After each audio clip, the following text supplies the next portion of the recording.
Okay, good morning, ladies and gentlemen. I'm Colonel Kathy Turner, the Chief of Media Relations Division here for Army Public Affairs.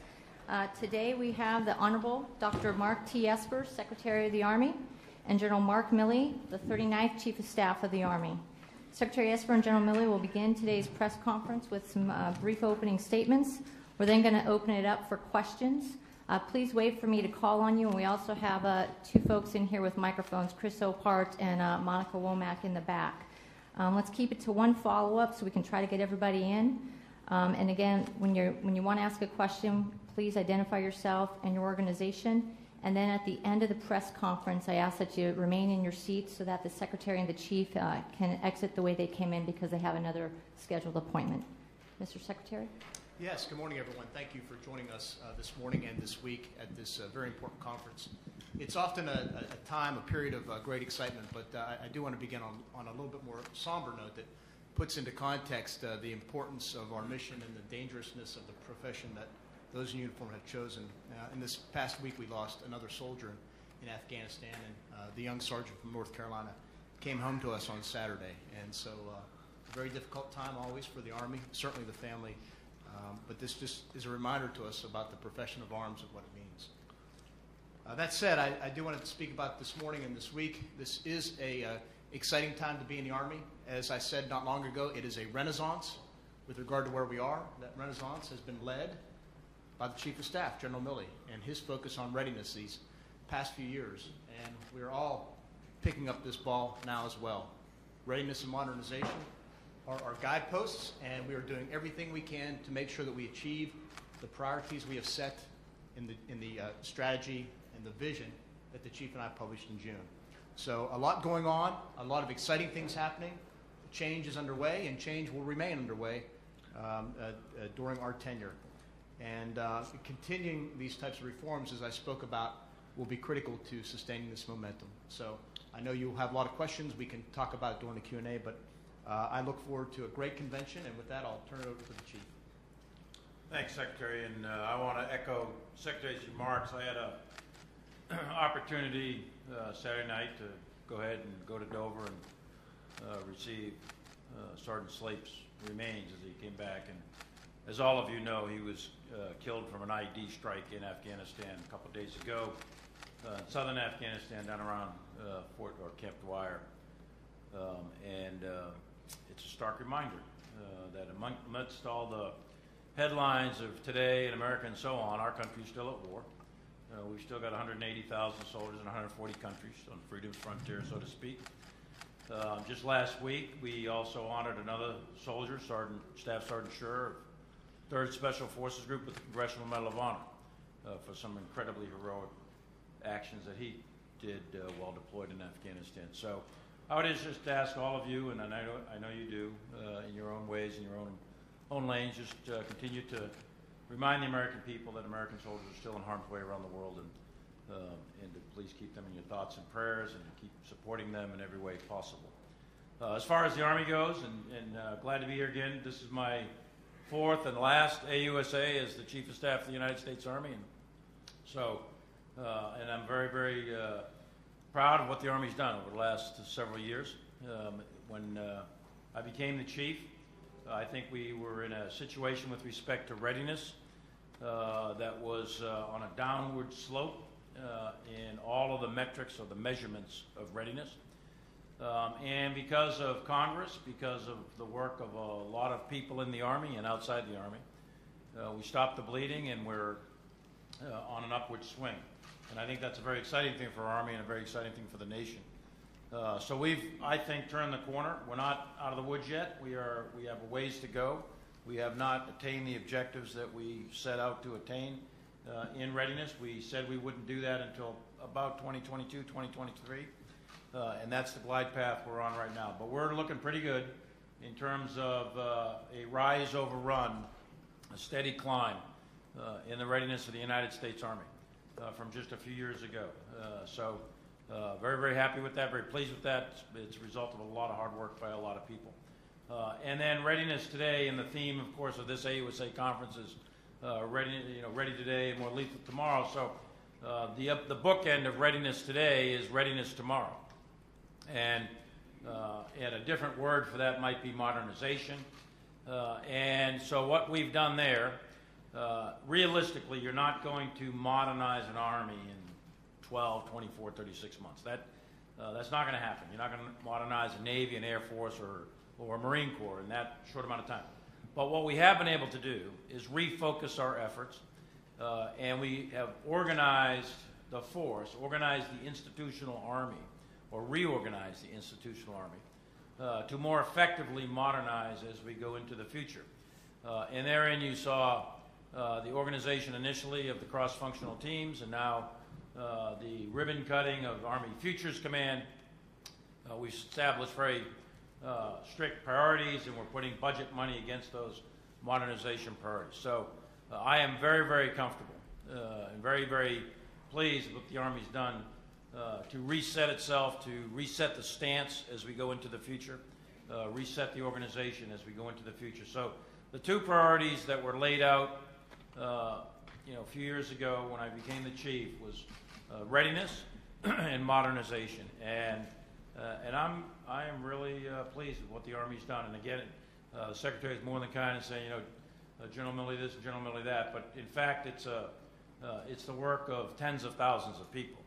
This is never the work of one person, and lots of people have to give way together, and they have. And I think that's critically important. And then the last thing is I think we've made good strides, and we continue to do so, in taking care of soldiers and families and all the basic needs, because that too is a very important function of readiness. Soldiers will perform best in training, and soldiers will perform best in combat zones if they know that their families, their children, their spouses have good homes, good medical care, a good education system. So that third priority is not third in the order of importance.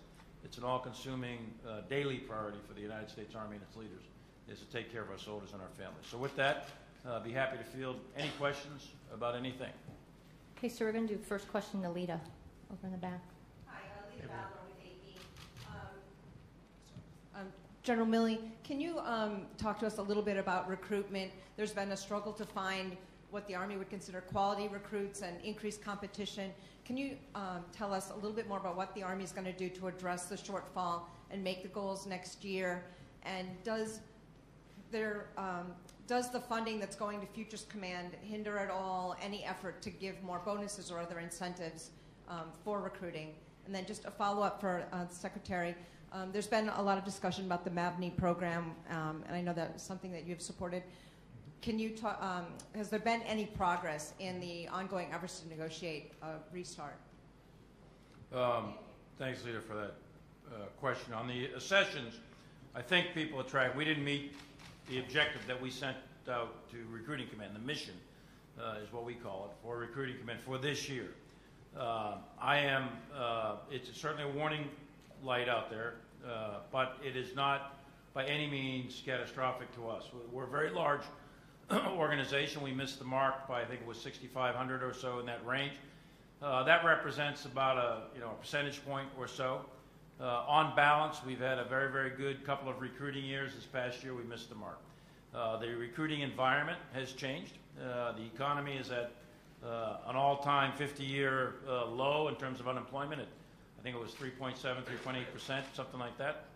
So there's a lot of opportunity out there, and we're in a highly competitive environment to recruit good quality talent.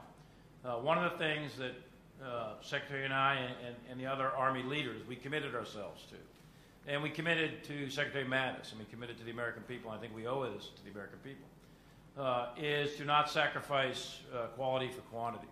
We very easily could have met the numbers if we were just after the numbers. But we want to make sure that we have the highest quality recruits that we can have to man our Army. And the other piece of it, I think, is important to recognize, and a lot of people talk about the end strength of the Army. The gradual increase in end strength of the Army is important to fill out the operational and institutional authorizations in the force. So in other words, all the units that are in Forces Command and the operational force, we want those units, in terms of manning guidance, we want those units to be filled at 90% strength. And then once we get them to 90% strength, we want them to go to 95% strength. Then once we get to 95% strength, we want those same units to go to 100% strength. And once we get to 100%, we want to advance to 105% strength and then flatline it at about 105% strength. Why do we want 105% strength? Because on average, the cost of doing business in the Army, Navy, Air Force, Marines is about 5% non-deployables. And that's what it was pre-911. It went up considerably. We were at 15% non-deployables for a fairly lengthy period of time. We've dropped that down to about 6% non-deployables today. We're shooting the DoD goal is 5%. So if we can man the force, operational force, at 105% in the units, then that will guarantee that we have 95 or 100% of the soldiers present for duty attending major training events, or if they have to deploy in a contingency operation, they go. So the rise over run, the increase in end strength, as modest as it is designed to fill the holes in the existing force structure of the operational Army, but also to fill the holes in the institutional Army, in the instructors at the various schoolhouses, the observer controller trainers, the recruiters, the drill sergeants, the folks at NTC, JRTC, and so on. So those institutional billets are critical to be filled, and oftentimes those units in the past decade or so have dropped down to 70 or 65% authorization. So that's not a good situation. So we want to continue expanding the Army end strength with relatively modest numbers. We think we can meet the mission that we're going to set for 19. We recognize and acknowledge we did not meet it for 18, and we are making some adjustments going forward in our recruiting strategy, our marketing strategy. We're also increasing the numbers of recruiters, and we're looking at the location of where they recruit and many, many other techniques of recruiting we're going to modify over the coming year. Hopefully that later answers some of the question. Let me, I know you had a question for me. I'll speak to it in a moment, Lita, but I'll follow up on the other part that you asked about. What's the path ahead? So TRADOC has been tasked to come back with a holistic strategy on how to overhaul recruiting. We've had one iteration of that. They've shown good work, and they're coming back again. So we're doing a number of things. So, for example, General Townsend has been identified as a senior officer responsible for recruiting. We're expanding the number of recruiters we will put out on the streets. We are cleaning up the storefronts. We are moving into 20-plus cities around the United States. You may have seen the first one was me and my team went to Pittsburgh with the NFL game there with the Steelers, and a number of other things we're doing. So the Hometown Recruiter Program, greater presence on social media, a lot more engagement from Army senior leaders, as I just talked about. How do we get all of us out to the field? So there are a number of things that TRADOC is doing, preparing, identifying for us, all the way down to where it starts at the MEP station. So we will look at all those, but I think we can and we will do a lot better, but it's going to take some time to reposition ourselves. On the MAVNI program, as you all know, that's an OSD program. It's been around for a few years. I will tell you the stats. When you step back and look at the stats, the Army has the highest number. Of the several thousand in that program, over 80% are granted. Because this is a program not about immigration. It's about national security. And you've seen some of the reports in the paper. Maybe some of you have covered it, where over 20 or so cases where we've had found folks with backgrounds that made them ineligible to serve. So the program continues. It's not fast enough. The process doesn't move fast enough for them. It doesn't move fast enough for the Army. But we're committed to continuing forward with the program, executing the program however OSD shapes it and runs it, and being as expeditious and as fair and transparent as possible. That's our commitment moving forward. Okay, and so we're going to go over to Sydney and then over to Ellen. One follow-up for Lady, and I apologize. You mentioned about the money, AFC, that was the other half of your question. Our analysis indicates that no, the money allocated or the money that Futures Command will be responsible to manage, that is not going to have any negative impact, we don't think, on recruiting. General Secretary, Sidney Freeburg from Breaking Defense, you have a perfect segue to my question, which is what will it have an impact on? If I heard the Secretary correctly during his remarks, he said you found $25 billion in money you could reinvest from lower priorities to your big six and to readiness, and probably countable, but you said countless, a large number of personnel billets Can you go into some more details about that? Is that a 5-year number or actually a 1-year number? Is that, what is giving up money and people, and what is gaining it? Because that's really where your treasure is, your heart is also, as they say. So I won't speak to the details because it's a proposed budget. It needs to go through the OSD process and eventually to OMB for approval, and then everyone will know the details when it comes out in February of next year. But that dollar figure is a low end. It is over the FIDEP, and it is most of those savings were principally found in what we call the EE peg, the equipping peg.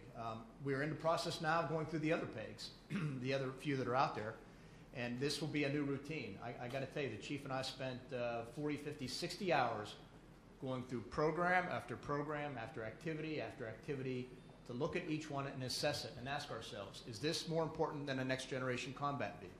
Is this more important than a new squad automatic weapon? Is this more important than long range precision fires? So we had to make those trade-offs, and it resulted in, again, reductions and cancellations and consolidations. So that is our intent as we continue to go through the other pegs, the manning and the training in those. We're playing a little bit of catch-up, but we will institutionalize this type of process going forward because where you put your money speaks a lot about your priorities, and we have prioritized readiness and modernization. And Ellen's next. That was a very good answer. Thank you, Chief. Thank you very much. Sandra Irwin with Space News. There's a proposal from DoD now going through the process that potentially would move Army forces to a Space Force. I was wondering, a question for the Secretary and for General Milley, do you foresee a scenario that you would be moving potentially the Army Space and Missile Defense Command to the Space Force? And as a second part of the question, what expectations do you have that this Space Force is going to give you better support and services for what you need in the field? Thank you. Sure. Well, the short answer is we'll see. There will likely be multiple courses of action with regard to how we support. The Army supports the Space Force, and over time I'm sure those details will be worked out as OSD charts the path forward. The Army is a big user of space. We're heavily reliant on it for positioning, navigation, timing, etc. So it's critical that we get it right. But we'll see over time as to what piece parts, and we will always be a team player. Okay, let's go over to the right over here. Good morning. Matthew Cox, military.com. I have a question on next generation squad weapon. Late last week, the Army put out a draft for a prototype option putting out what it wants for the first 6.8 weapon in both the rifle and the automatic rifle configuration. Now, in July, you awarded contracts to 5 companies for prototypes for the next generation squad weapon. Could you speak to this a little, explain, are those contracts still in play? Have you seen what they have to offer and are going to move to something else? Or could you just speak to the latest on it? Yeah, a couple of things. I'm not going to speak specifically to contracts. I mean, that's just not something you do in public forums. It's an entire process within the U.S. government to deal with all that kind of stuff. But yeah, there were several prototypes that were advanced forward. Then we sent out the request for proposal. The bottom line is that we're committed to a new rifle and a new squad automatic weapon. Right now, the feedback looks like we're going to go to a 6.8 caliber round. These are what I've seen so far from the engineers and the folks that put these things together. This is entirely technologically possible. This weapon has a range, an accurate range, far in excess of any existing known military rifle today. It will fire at speeds that far exceed the velocity of bullets today, and it will penetrate any existing or known or expected to exist in the next quarter century, any body armor that's out there, any R&D efforts that we're aware of. So it's a very sophisticated weapon. It's a very capable weapon. And it's got an integrated sight system to it, and it also integrates into the soldiers' gear and other equipment that we're fielding in the information technology world. So it's a pretty sophisticated weapon. Not surprisingly, with a weapon like that, it's probably pretty expensive. We expect it to be expensive, so we are probably not going to field the entire Army with this weapon. We will prioritize those soldiers who are in close quarters combat type duties, such as infantry and armor, cavalry, rangers, special forces, combat engineers, and maybe selected others. What we're looking at doing is probably buying in the range of about 100,000 or so of these weapons. And then as time goes on, we may expand that, but that'll be the initial look, about 100,000 prioritized to those soldiers in the total Army, the active guard and reserve that are engaged in close quarters combat. But it's a very good weapon. We hope to be able to shoot it, in fact, on ranges down at Fort Benning, hopefully, touch wood, maybe sometime next summer. So we're looking forward to it. It's exciting. We don't want to speak too much about its technical capabilities because our adversaries do watch these things very closely. So we'd prefer to keep that. It's technically not classified, I suppose, but we want to keep the technical details of this weapon out of the news as much as possible. Chris in the back, please. Back to the recruiting. Can you identify yourself and your I'm outlet, sorry. please? Ellen Milheiser, I write Synopsis Newsletter. On the recruiting issue, there's the 12-month non-deployable status, and some MOSs don't need to deploy. Have y'all thought about looking at waiving that for some MOSs in order to cut down on the number of people who will be asked to leave the military? Well, we are fine-tuning the Army policy consistent with the DoD policy. That's in the final stages here. But let me step back from a kind of a principled position and say this. Our expectation is that every soldier must be deployable, and then we'll work our way back from there. But you cannot have a service where some deploy and some don't. Every time a soldier doesn't deploy, somebody else takes his or her place. The Army, so it's critical that everybody be fit and ready to go if something happens. Because the fact is, many MOSs go into a combat theater, not just 11 Bravos or 12 series or 18 series. Many go, and so that's our expectation. That everybody in the Army is deployable, and then we sort the eaches out from there, trusting commanders to make the right judgments based on how much we've invested into an individual, how much time they serve, those things like that. But that's my expectation as Secretary. I believe that's Secretary of Defense's expectation as well, that everybody is deployable. And I'm going on 40 years in uniform now. I'm not aware of any MOS in the Army, Navy, Air Force, Marines that is in a non-deployable MOS. In other words, you put this uniform on, but part of your contract is I'm joining an MOS that doesn't deploy. Every single one of us, regardless, has an obligation to ensure we're deployable. Having said that, there are injuries, there are things that happen to people that put you in a temporary non-deployable status, and other injuries and things that happen that put you in a lengthy non-deployable status. But 12 months was where we snapped the chalk line for now, and frankly, I think that's adjustable even further to tighten it up even further. So, but the point is, here's our obligation to the soldiers and to the American people, is that we have a force, an Army, that's combat ready. And every single one of us wearing the cloth of our country has got to make sure that we're ready to deploy if the nation calls. There's obviously exceptions to everything. There's individual waivers, not groups of waivers, but individual waivers for individual cases. And we have commanders that are empowered to make those decisions appropriately within a set of decision criteria. But there's no MOS that I'm aware of in any service that explicitly is exempt from deployment. Megan?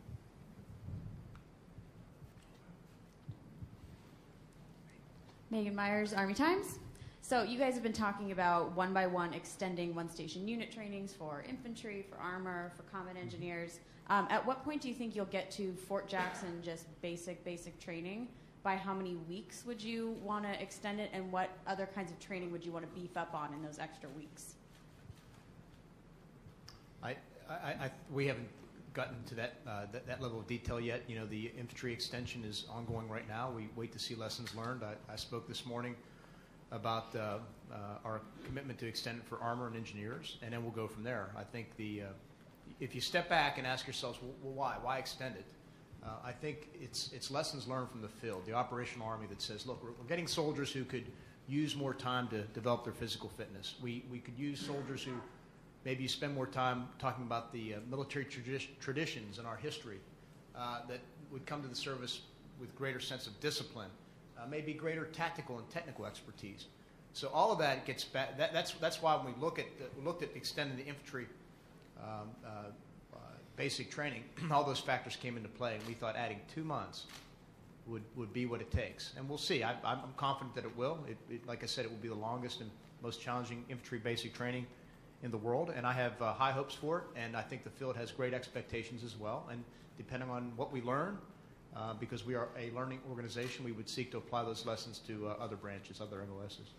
And Megan, the other thing is, we've been looking at this for a while. Part of it has to do with money, part of it has to do with the amount of drill sergeants and so on. But the time is right for the infantry and soon for the armor and others. 14 weeks is just too short an amount of time to produce world-class infantry. And in fact, relative to other countries in our own, Marine Corps infantry training, British infantry, Israeli infantry, etc., we were on the low end of amount of time. So this was long due, and I'm glad that the Secretary agreed to go ahead and extend it to 22 weeks. But it's not just extended 22 weeks. We're also, and this is important, not just at the infantry school, but at all of the basic training in AIT. We are committed this year to reduce the drill instructor trainee ratio. Mm-hmm. So up until, well actually, as of today, our AIT drill instructor ratio is 1 to 40, one drill instructor for 40 trainees, and if you get down into the basic training, you're looking at 1 to 20. Those ratios are way too high, the student-teacher ratio, so to speak, way too high. So, and that's because we intentionally, over the last 17 years, we trimmed our institutional force and reduced the numbers of people in the institutional force in order to feed the fight in Iraq and Afghanistan and make sure that those deploying units had enough people. So we need to make a corrective balance. We need to make sure that our drill instructors are full up at 100%, and not only at 100%, but also to reduce the ratios. So what we want to do in AIT is to reduce the ratio in basic training, both basic and AIT, is to essentially cut those ratios that I just mentioned, cut them in half, add platoon sergeants to each platoon, which we don't currently have, add officer platoon leaders to each basic training platoon, which currently there isn't. So we want to up our game in the world of basic training in AIT, not just in the length, but in the quality and in the attention paid to each trainee by the assigned cadre. And I think that'll go a long way towards rebalancing the force in that regard. And Secretary Esper has been very enthusiastic about that, and I think it's great. We're putting the money against it and the personnel against it as well. I think if you step back, and we had the accessions question earlier, you see the thread here is this. The Army is a people organization. We are only as good as the people we bring in. So we want to start by bringing in high-quality people, and then we want to give them the very best training we can. And that means 22 weeks, a training POI that's geared to the national defense strategy and the threats we think we'll see in the future, with the right ratios of drill sergeants and platoon sergeants that the chief spoke about. And we get those folks into the system, into the Army. We just continue to cultivate professionalism and great soldiers. That's what we're trying to do. Okay, Tony had the next question. An industrial-based question for the Secretary, and actually an F-35 jet question for General Milley. Let me ask you, well, the Army is supposed to be a beneficiary of that plane's sensors, not only ground combat, but sensors in general in terms of data that is generated. It's been sold on the fact that it's going to support ground combat troops. Could you reflect a little bit about where you see the capabilities of that plane helping ground troops besides CAS? And for the Secretary, industrial-based question. The Pentagon on Thursday night released its Defense Industrial Base Report. There is a section in there on ground combat and vehicle production that raised some concerns, especially with BAE's capability to simultaneously produce Army and Marine Corps vehicles. It said that capability to simultaneously produce is currently under examination. What's your level of concern about ground combat vehicle manufacturing capabilities as reflected in the report? Well, thank you for the question. I can't comment on the report. I haven't seen it nor had a chance to read it. So I'll when I have time, once we get through this week, I look forward to pouring through it. As you know, I went to York, PA, and walked the factory line, and we spoke about all the different Army platforms that they are building or rebuilding, if you will, up there. So had a good discussion with them. I think they recognize, again, I don't know what the report says, but they had some challenges in particular lines, and then, of course, managing multiple lines. I think the leadership's head is in the right place. They are eager to learn and make corrections, but it's something that I pay close attention to, and it's not just ground combat vehicles. It's aviation.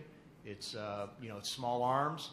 It's all those things that make our soldiers lethal and ready that I pay close attention to when it comes to readiness. The chief and I every 4 weeks at our staff meetings get updated on our major programs and our systems, and we watch them closely to make sure we understand how they are performing from a cost, performance, and scheduling perspective. What was your question again, Tony? What was that aircraft? So I got it. So you want me to talk about the F-35? That's great. For Army, you got to talk about the F-35. Let me first say, well, I'll say a couple things. First, not only as the Army Chief of Staff, but as an American citizen, I want the world's best Air Force, Army, Navy, and Marines, hands down. I don't want anyone even close. With respect to the Air Force, the United States Army has not been attacked by enemy fixed-wing Air Force of any kind since the beaches of Normandy. Think about that. We have never been subject to enemy fixed-wing attack. Why is that? It's because of the United States Air Force, because they've been able to sweep the skies and establish air supremacy over ground formations. That's really incredible. We're one of the few armies that can claim that, and that's because of the Air Force. I've been in my share of combat, and when you're in a firefight, we want the greatest infantry, we want armor, we want all these direct fire weapons, and that's really critically important. But the very first thing you do in a firefight is you get on that radio, and you say, adjust fire, so you're calling in mortars and artillery, or you call in for close air support, or attack helicopter support. You want fires. It's the American way of war. You want fires. You do not want an even playing field. So how does that all link into the F-35? The F-35 is a fifth-gen fighter. It has much increased survivability on tomorrow's battlefield, and it's got some very, very sophisticated capabilities. I've been briefed on. I've never actually flown in one or seen one fly yet, but I've been briefed on all of its capabilities. It's an incredibly capable aircraft, and it will play a decisive role in the direct support to ground forces in combat, in the conduct of ground combat.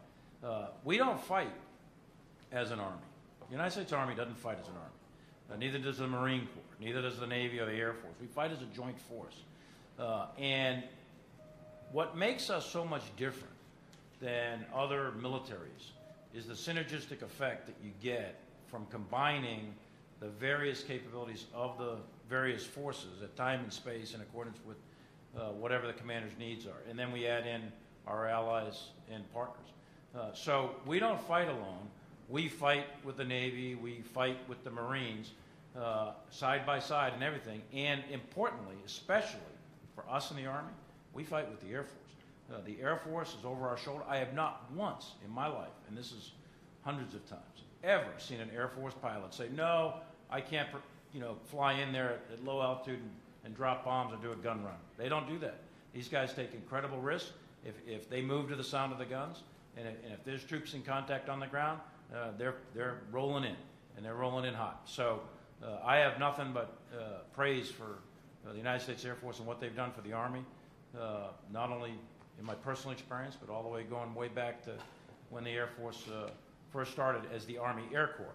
And so the one big reform that Secretary Esper has yet to announce is that he is going to get the United States Air Force back into the Army. Yeah, so that's happening. I've offered leather bomber jackets, but it's... Right, so Jeff, you had the next one.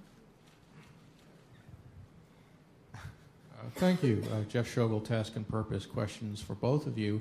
Can you say how many extra recruiters the Army is adding, where they are going in the country, and if the Army is concerned that it might be losing people, especially seasoned soldiers, to the combat fitness test? I think the numbers are in the hundreds. I can't tell you specifically where because that's part of TRADOC's repositioning strategy, if you will, that they will come back to us about. I'm certain that some additional ones, I assume, will go into the major cities we talk about. And then with the combat fitness test, as you know, it's in the pilot phase right now. It will not be the test of record until fall of 2020. And I believe that our soldiers will rise to the challenge to meet the requirements of the Army combat fitness test. I've been here in the Army as secretary almost a year now. I have done physical training with nearly every division in the Army, combat brigades, you name it. I actually think the soldiers are ahead of us on this.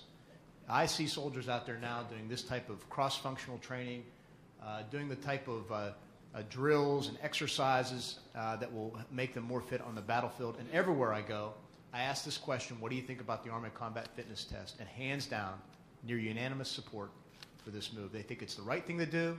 They know it'll be tough, but they know it will also help them win and survive in combat. So I'm confident that this is the right thing to do at the right time, and we will be successful.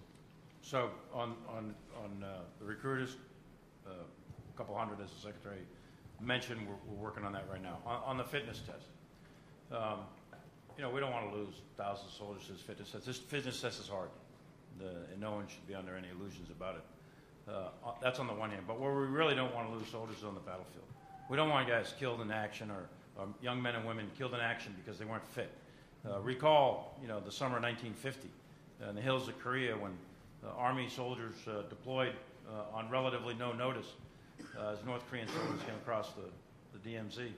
And many of them were not fit, physically fit, let alone training and equipping and all the rest of it.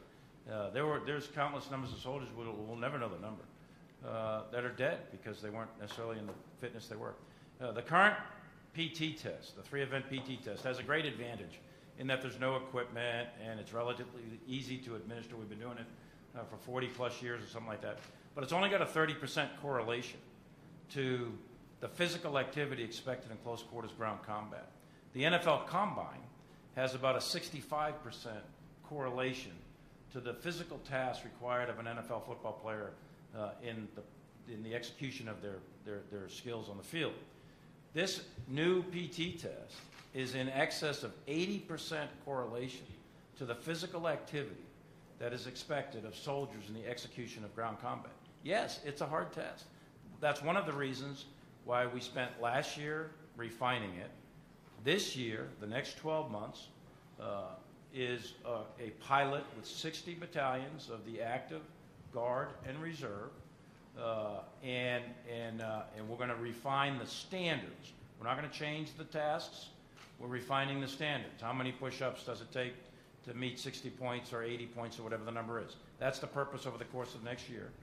And then the entire Army will transition to it beginning in 1 October 19. And you'll have another year where everyone's taking it. And then in 1 October 20, that's the target date, where you're taking it for record.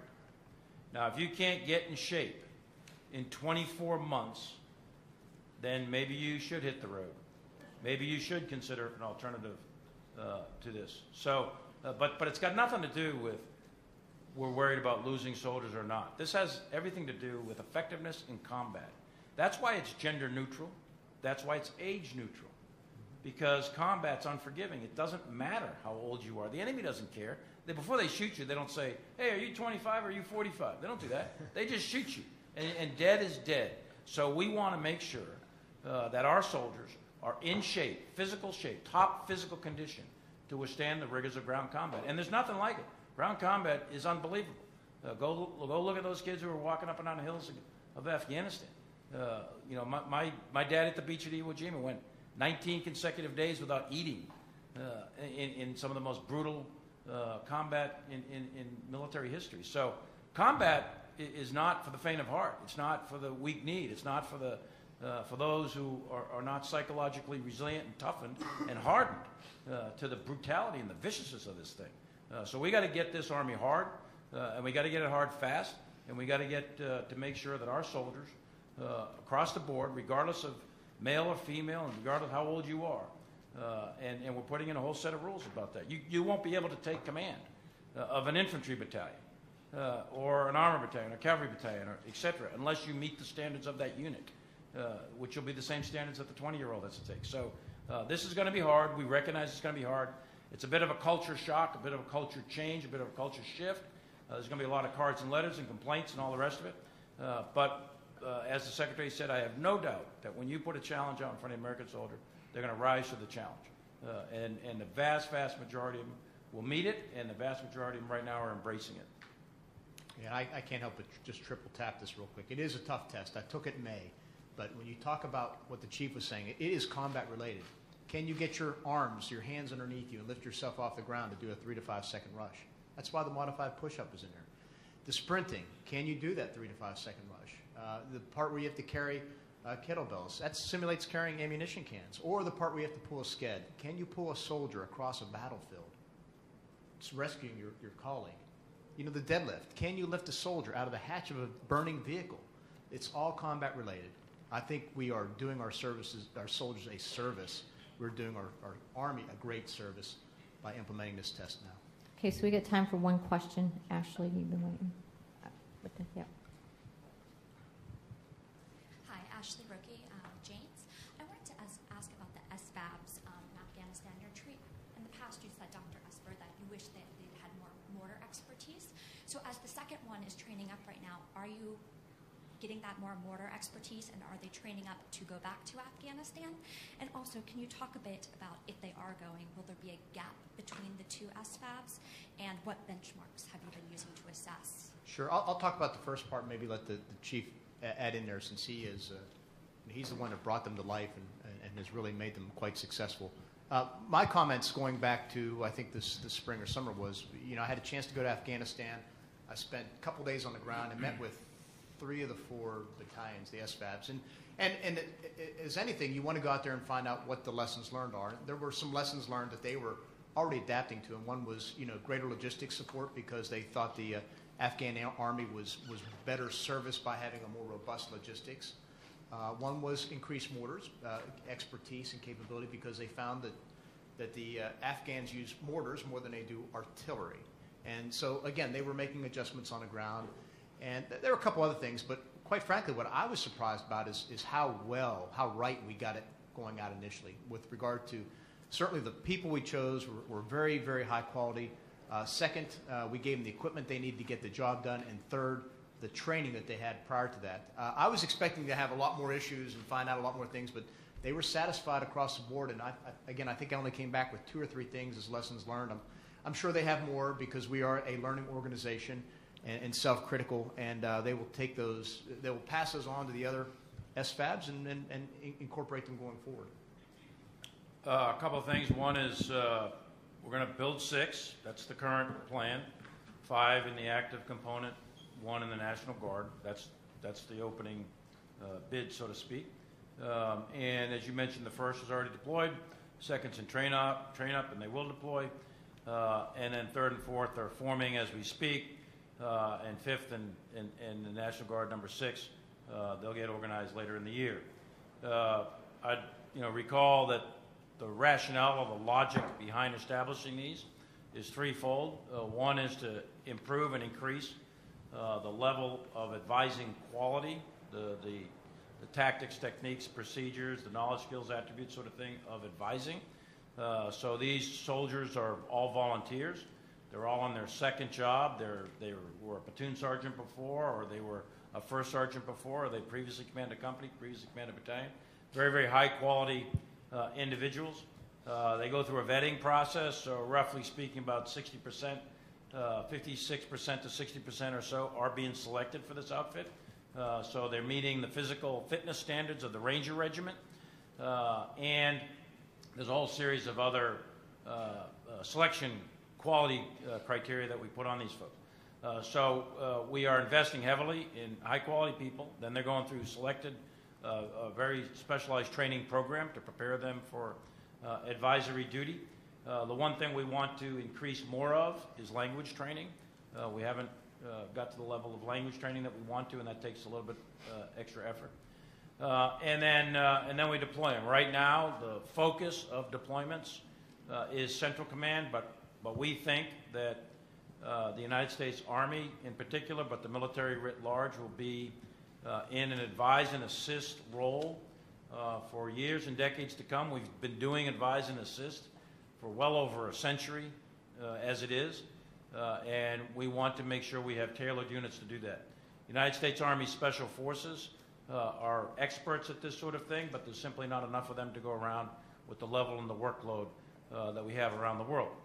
So we think we'll be involved in these type of missions, this mission profile, for many, many years.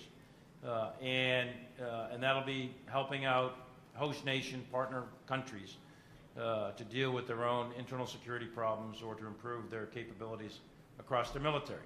And at the same time, we have to increase the readiness of the conventional force of the Army to fight in combined arms warfare against a near-peer threat in a highly lethal operational environment. And what these SFABs do there is, as we deploy them, we should be able to recoup or get back the conventional brigades, the chains of command of the conventional brigades that we've ripped apart. So right now, for example, we've got, I guess, 4 or 5, 6 brigade combat teams worth of chains of command sort of in an advisory role somewhere in the Middle East. And over time, we'll be able to recoup those, put those brigades back together again as whole entities, and get them trained up to the levels and skills that they need. So the second big strategic advantage you get is you take the conventional brigades and we stop breaking them apart because we only have a finite amount of force structure, and we get them up to a high level of readiness. And the third big strategic thing you get out of these SFABs, which is only in extremis, but if you need to, they will help rapidly expand the U.S. Army if needed, because the SFABs, their organizational design, is the chain of command, staff sergeant and above, of an infantry brigade. So you'll have 5, for example, active chains of command of infantry brigades that will have trained together, deployed together, come home, and they're cohesive, they're bonded. And then if in a national emergency you had to expand the force rapidly, you could take soldiers through the expanded basic training in AIT, run them through both those courses, marry them up to the SFAB chain of command, and in a much faster amount of time have an operational brigade on your hands rather than starting from scratch. So 3 big sort of purposes to the SFABs, and we're going to continue with that. We may conceivably even expand that in the future. It's a good program. It's been successful to date.